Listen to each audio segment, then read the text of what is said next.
Goeiedag geliefdes. Vandag lees ons uit Romeine 15 vers 22 tot 25. En ons praat hierdie week oor om saam met God te beweeg. Ek dink as daar een mens is wat dit verstaan het om saam met God te beweeg, was dit Paulus. En kom ons kyk wat skryf hy hier in Romeine 15. Dit is dan ook die rede waarom ek baie keer verhinder is om na julle toe te kom. Maar nou is daar vir my in hierdie streke nie meer 'n nuwe arbeidsveld nie. En ek koester al baie jare die begeerte om julle te besoek as ek na Spanje toe gaan. Ek hoop om julle dan op my deurreis te sien. Trouwens, ek sou graag eers by julle 'n tydjie wou deurbring en dan met julle hulp verder na Spanje toe reis. Maar nou is ek eers op pad Jerusalem toe met die geldelike hulp vir die gelowiges daar. 'n stukkie uit Paulus se geskiedenis uit, waar jy kan agterkom as sy reisplanne werk nie altyd uit nie. Hoekom werk Paulus se reisplanne nie altyd uit nie? Want God het nogal die manier gehad om in Paulus se pad te kom. Onthou julle toe hy Saulus was, en hy was op pad om die kerk van die Here te verwoes? Toe kom die Here in sy pad, op die Damaskuspad. En sy planne is heeltemal verander, en Saulus het Paulus geword, en die vervolger het 'n kerkplanter geword. Ons lees in 'n paar gedeeltes hier in die briewe, dat Paulus kort vir die gemeente moet sê, joh, ek wou so graag daar by julle uitkom, maar die Gees het my verhinder, God het my verhinder. So, baie van sy beplande reise het nie plaasgevind soos en toe hy dit beplan het nie, omdat God in sy pad gekom het. Maar nou kyk ons terug op Paulus se lewe en ons besef, maar dit moes so wees. As jy gekyk het waar hy gereis het, wat sy gemeentes hy gestig het, hoe wyd hy gewerk het, en hoe diep en ryk dit is wat hy vir die gemeentes geskryf het, dan besef jy, maar dit was wonderlik dat God in sy pad gekom het. En dat Paulus tot die besef kom dat hy kan reis en hy moet reis ten spyte van sy eie planne.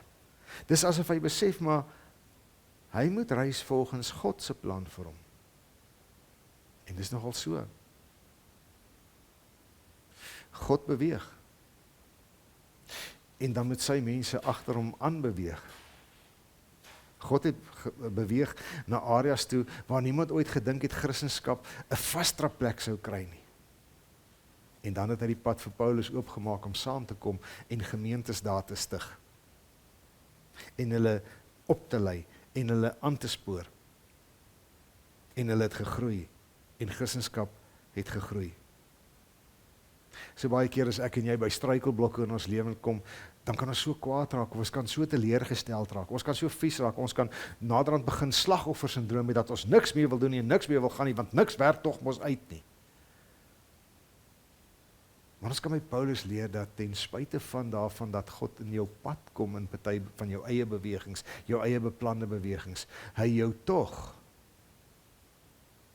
sal goed kan gebruik as jy van jou planne afsien en hom volg.